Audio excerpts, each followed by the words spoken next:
If your goal is fat loss, you need to avoid carbs at all costs. Carbs are the things that makes us fat, and we need to avoid them to lose fat. If I hear this once more, I swear I will eat my own arm off and beat myself to death with that arm. No, carbs don't make us fat. Protein doesn't make us fat. Fat doesn't make us fat. So then what makes us fat? The overconsumption of energy leads us to gain that weight. Yes, certain carbs can lead to overconsumption of energy because certain carbs are very highly processed, they're easy to overeat on, and they're also very hard to stop eating. So instead of thinking about avoiding carbs, I want us to start thinking at making better carb choices, or like I like to call them, smart carbs. So let's unpack what smart carbs are, how they can help you, and why eliminating them is not the best choice. So let's dive in. If I had to break carbs down from the best to the worst, like a top 10 list, they are number 1, legumes, number 2, whole grains, number 3, tubers, number 4, whole grain flour products, number 5, whole wheat products, 6, 7, 8, 9, there's none, 10, all white flour products. As you saw, there's no number 6 to 9. That is because there is nothing.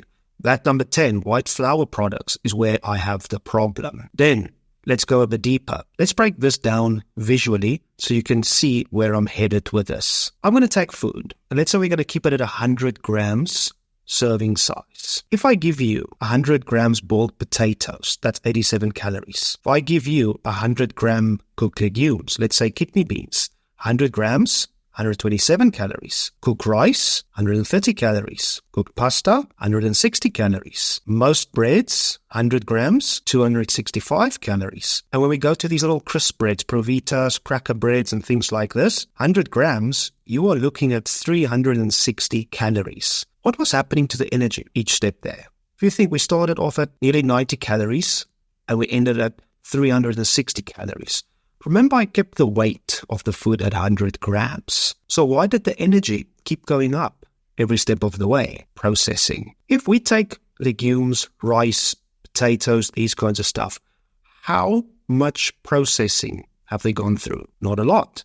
That potato, how much of that is water? 80%. When we cook rice, how much of that is water? Still a lot. Think about it. When you cook rice, where does all the water go? Into the rice. Now, pasta is nearly double the energy of the potato. When you cook pasta, where does the water go? Some of it goes into the pasta, but most of the water we throw down the bin because it's, again, more processed, retains less moisture. This is where we need to pay attention to carbs.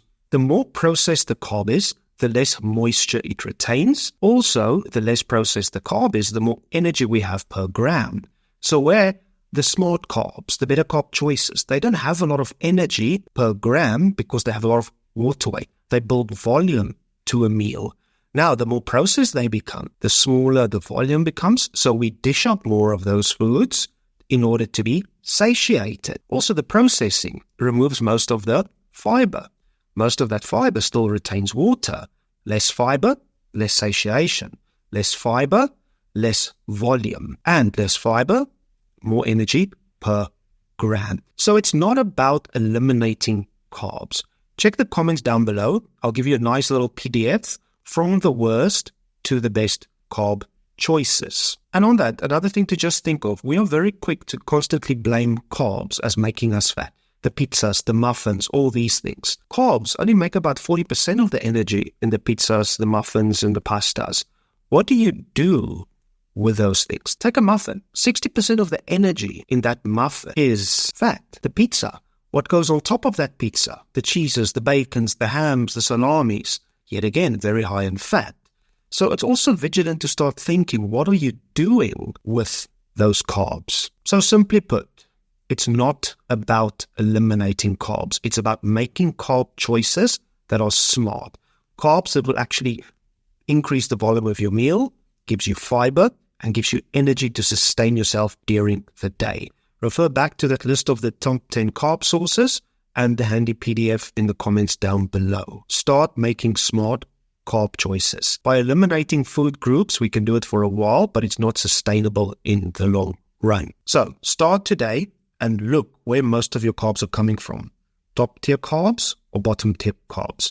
Then start swapping the not so good ones out for the ones that will give your body what it deserves, and start feeling the difference if you start eating the carbs that actually will sustain you, satiate you, and give you enough energy to tackle the day. I'm going to ask a favor today. If you found value in this video, please hit that thumbs up or subscribe and share this with a friend that needs to hear this message. And as always, remember to be 1% better today than you were yesterday.